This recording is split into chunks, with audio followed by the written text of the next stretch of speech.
Setiap tahun umat Islam di dunia merayakan Hari Raya Idul Adha. Kita kenal juga dengan Hari Raya Kurban. Peristiwa ini menjadi sebuah gerakan sosial yang sangat luar biasa.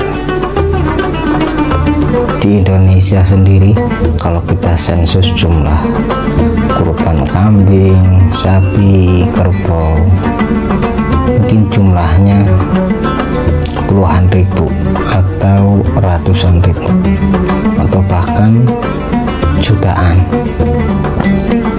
Yang jelas sangat banyak, karena penyembelihan kurban hampir dilakukan di sudut pelosok negeri.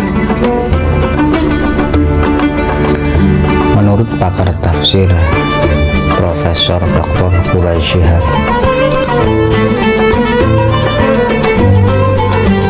kurban adalah jenis ibadah paling tua di dunia. Filosofi dari peristiwa penyembelihan Ismail putra Nabiullah Ibrahim adalah kepatuhan seorang hamba pada Tuhannya. Ada dua hikmah dari peristiwa ini. Yang pertama, jangan pernah menganggap sesuatu itu mahal untuk mempertahankan dan menyemarakan nilai-nilai ilahi. Dan yang kedua, di sisi lain, jangan sekali-kali melecehkan manusia, mengambil hak-hak manusia, karena manusia itu makhluk agung yang dikasihi Allah. Karena kasihnya Allah kepada manusia, maka digantilah Ismail dengan seekor kambing. Saya teringat Ibnu Tufail. Ibnu Tufail menceritakan ada seseorang yang bernama Hai.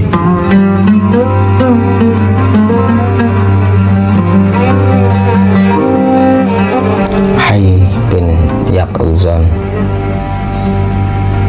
yang menyiratkan perjalanan seorang manusia menggali pengalaman spiritualnya, mencari jalan yang benar dengan berbagai macam tindakan dan pengamatan. Hai adalah manusia yang hidup di hutan belantara dan diasuh oleh rusa.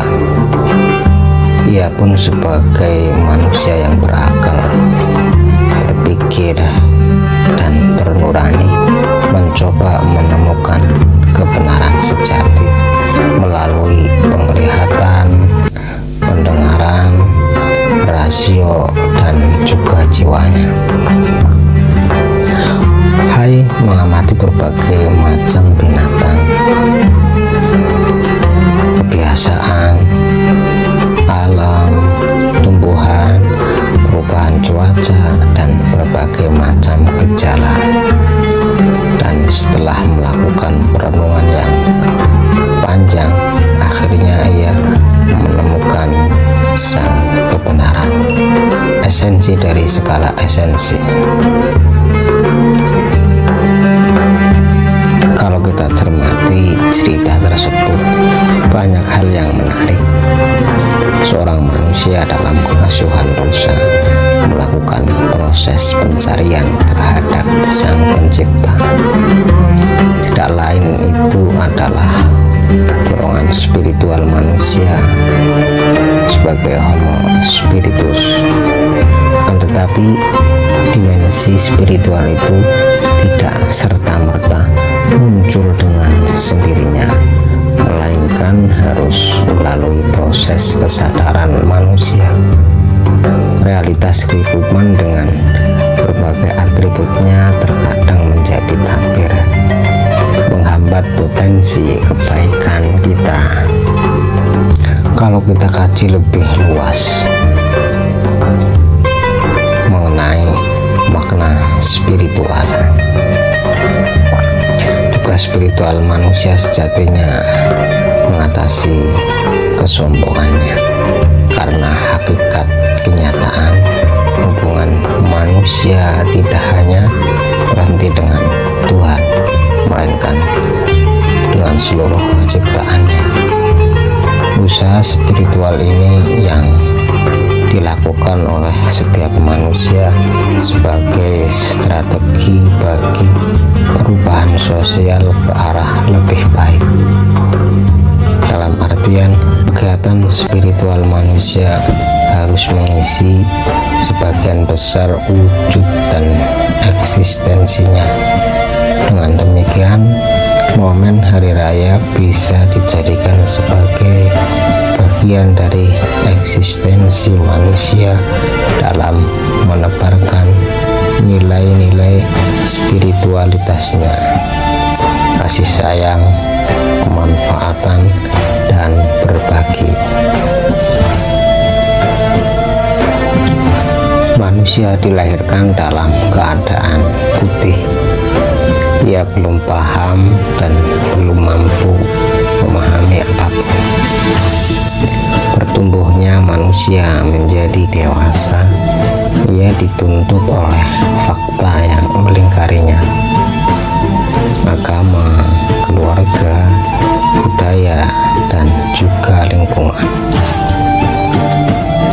Manusia akan bersinggungan dengan manusia lainnya untuk membaca watak dan karakter. Namun lebih dari itu, pesan Rasulullah Shallallahu Alaihi Wasallam, sebaik-baiknya manusia, seideal-idealnya manusia adalah manusia yang bermanfaat.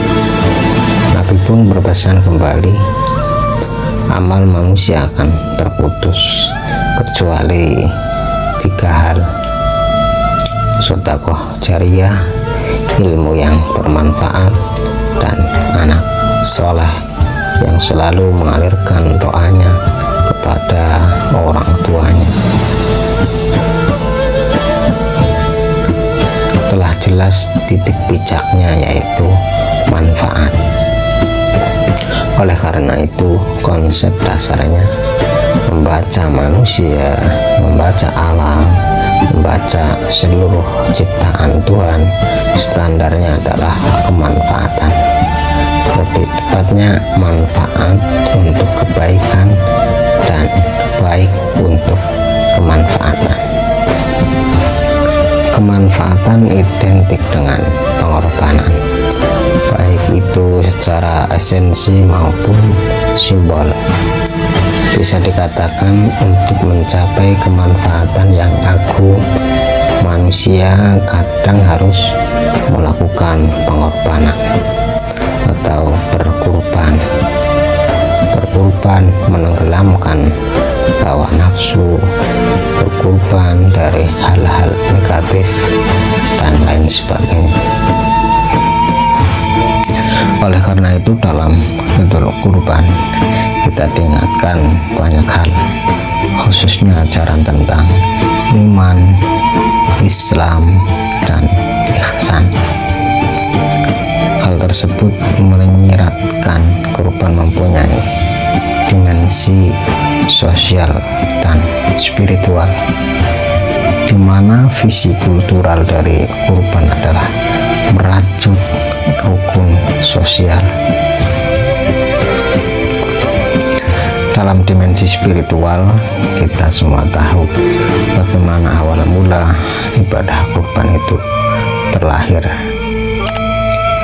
Dimulai dari mimpi Nabiullah Ibrahim untuk menyembelih anaknya Ismail.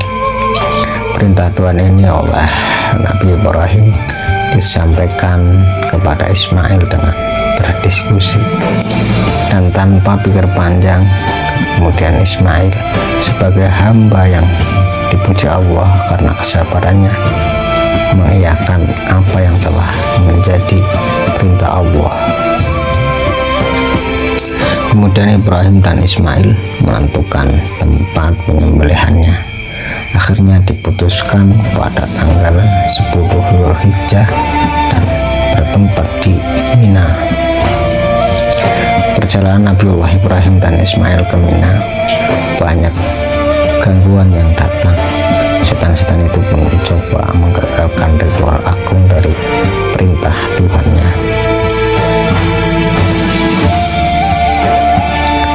Setan-setan itu pun mencoba menggagalkan ritual agung itu.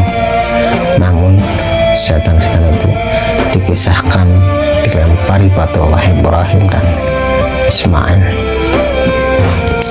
dan peristiwa itu dikenal sebagai melontar jumroh dalam ibadah haji. Sampainya di tempat, Ibrahim kemudian mengambil posisi membaringkan Ismail di bongkahan batu sambil matanya ditutup dan tangannya diikat ke belakang. Namun pedang hampir saja dihunus. Kemudian malaikat Jibril mengganti sesembelihan itu dengan binatang. Peristiwa itu yang sekarang kita kenal dengan ibadah kurban. Diawali dari keikhlasan, kesabaran, dan ketulusan seorang ayah dan anaknya. Kurban menjadi perantara pendekatan diri kita terhadap Sang Pencipta. Kalau kita tarik dari dimensi sosial, kita semua pasti sepakat berbagi untuk tolong menolong adalah kebaikan. Tidak ada sia-sia dalam memberi, apalagi Al-Quran telah mengamanatkan kepada kita semua untuk saling tolong menolong, berbuat baik dan bertakwa. Kurban bagian dari pendidikan tolong menolong, di mana kita diajarkan untuk berbagi dengan nilai yang tidak biasa.